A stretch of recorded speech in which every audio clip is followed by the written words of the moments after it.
बिस्मिल्लाहिर्रहमानिर्रहीम अस्सलाम वालेकुम। Welcome to my YouTube channel. Thumbnail से आप लोगों को पता लग गया होगा कि कौन से टॉपिक के बारे में ये वीडियो है। आज इस वीडियो में मैं आपको टेस्ट के दिन सिलेक्शन सेंटर में जो प्रोसीजर होता है उसके बारे में बताऊंगा। टेस्ट के दिन सिलेक्शन सेंटर के अंदर स्टार्ट से एंड तक जो प्रोसीजर होता है वो मैं डिटेल में आपको समझाऊंगा, so that on the day of the test आप कंफ्यूज ना हो और कंफ्यूजन की वजह से या प्रेशर की वजह से आपसे टेस्ट खराब ना हो जाए। तो चलिए स्टार्ट करते हैं। सबसे पहले जब candidates PF information and selection centre पहुंच जाते हैं तो टेस्ट सेंटर से बाहर द इलेक्ट्रॉनिक डिवाइसेस, मोबाइल हो गया, स्मार्ट वॉच हो गई, एक्सेट्रा, कैलकुलेटर वगैरह जो भी है वो आपसे ले लिया जाता है, जो रखा जाता है। आपको एक टोकन दिया जाता है उसके बदले में। तो जब आप टेस्ट देकर सेंटर से बाहर आएंगे तो वो टोकन आप देंगे तो आपको आपका सामान वापस मिल जाएगा। उसके बाद टेस्ट सेंटर में एंटर होने के लिए एक लाइन बनाई जाती है, एक एक कैंडिडेट जाता है। तो हर एक कैंडिडेट की चेकिंग होती है जिसमें आपके पॉकेट्स और वैलेट सारे चेक हो जाते हैं ताकि कोई इलेक्ट्रॉनिक डिवाइस या एक्सेट्रा इस तरह की मवाद अंदर ना ले जाए। और वहाँ पे गेट के साथ ही आपके जो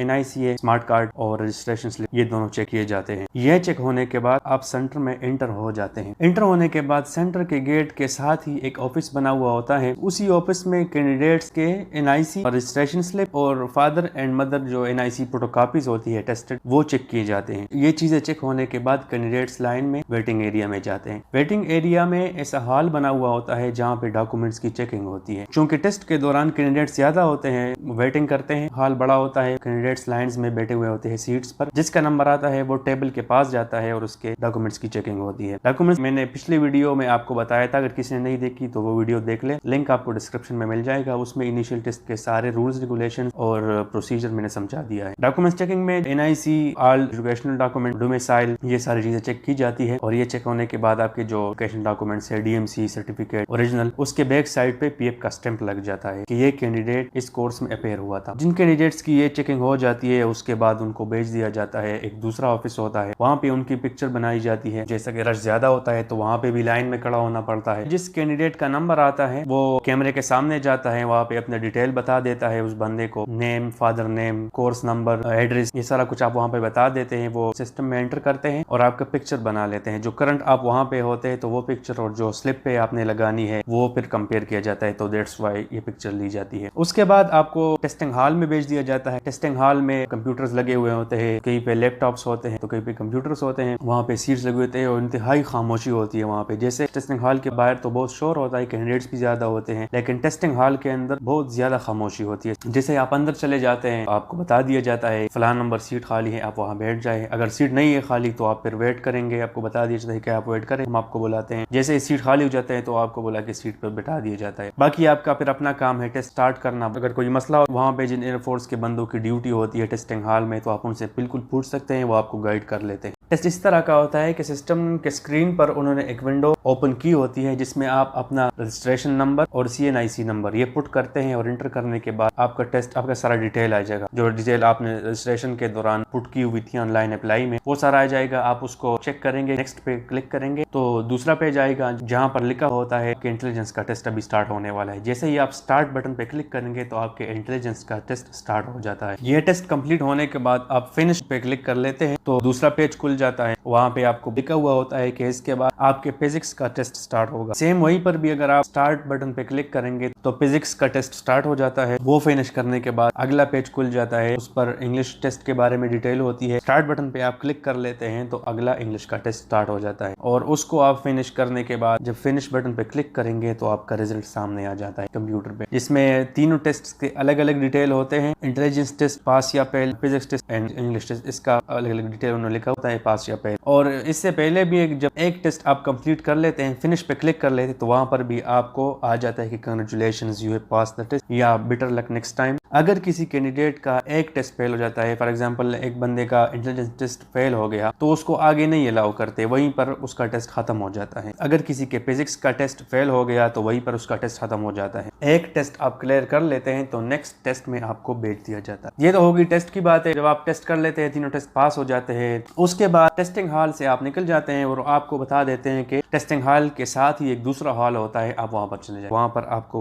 वेट करना पड़ता है, 10 15 20 बंदे इकट्ठे हो जाते हैं, तो फिर आपको इंस्ट्रक्शंस दी जाती है। वहां पर 2 फॉर्म होते हैं, वो आपसे फिल करवाए जाते हैं, जिसमें आपकी जो बेसिक इंफॉर्मेशन है वो आपने लिखनी है, जैसे कि name, father name, address, post office, police station, permanent address, जो आपकी एजुकेशनल डिटेल्स है, एफएससी, मैट्रिक के मार्क्स, परसेंटेज, सब्जेक्ट, और इस तरह एफएससी के मार्क्स, परसेंटेज और सब्जेक्ट। कोई शॉर्ट कोर्स पे अप्लाई कर रहा है तो उसके जो ग्रेजुएशन के डिटेल्स हैं वो सारे आपने वहां पर लिखने हैं। इसके बाद वहां पर आपसे डॉक्यूमेंट्स की फोटोकॉपी सबमिट करवाए जाते हैं। कैंडिडेट्स के पास तो फोटोकॉपीज नहीं होती, तो वहां पर वो आपके फोटोकॉपीज भी निकाल लेते हैं। वो आपसे ओरिजिनल डॉक्यूमेंट्स इकट्ठे कर लेते हैं और थोड़ी देर बाद वो फोटोकॉपीज निकाल के ले आते हैं, तो सारे जो आपका सेट बन जाता है, आपके जो भी डॉक्यूमेंट्स हैं इंपॉर्टेंट, जिसपे आपका स्टैंप लगा होता है वेरिफिकेशन के दौरान, उन सारे डॉक्यूमेंट्स की फोटोकॉपीज वो अपने साथ रख लेते हैं। इसके बाद वो फिर आपको इनिशियल मेडिकल के लिए डेट देते हैं। नॉर्मली तो इनिशियल मेडिकल टेस्ट के अगले दिन ही होता है, लेकिन कई सेंटर्स पे ज्यादा लोग होते हैं तो इसी वजह से कुछ दिन भी दिए जाते हैं, लेकिन मोस्टली एक दिन बाद ही होते हैं, अगले दिन। और आपको बेसिक इन्फॉर्मेशन कि आपने इनिशियल मेडिकल के लिए खुद को कैसे प्रिपेयर करना है, यही सारा प्रोसीजर होता है ऑन द टेस्ट डे। इसके अलावा और कुछ नहीं होता, बस बेसिक सही होते हैं, तो इसलिए आप लोगों ने बिल्कुल भी प्रेशर नहीं लेना। इसके बाद मैं इनिशियल मेडिकल पर वीडियो बनाऊंगा, उसके बाद फिर इनिशियल इंटरव्यू और ISSB, ये सारा मैं बनाऊंगा। जो कुछ भी मैं आपको बता रहा हूँ ये पर्सनल एक्सपीरियंस है, क्योंकि मैं खुद इन सारे प्रोसीजर से गुजरा हुआ हूँ। इंशाल्लाह नेक्स्ट वीडियो में फिर मिलते हैं। आज के लिए अल्लाह हाफिज।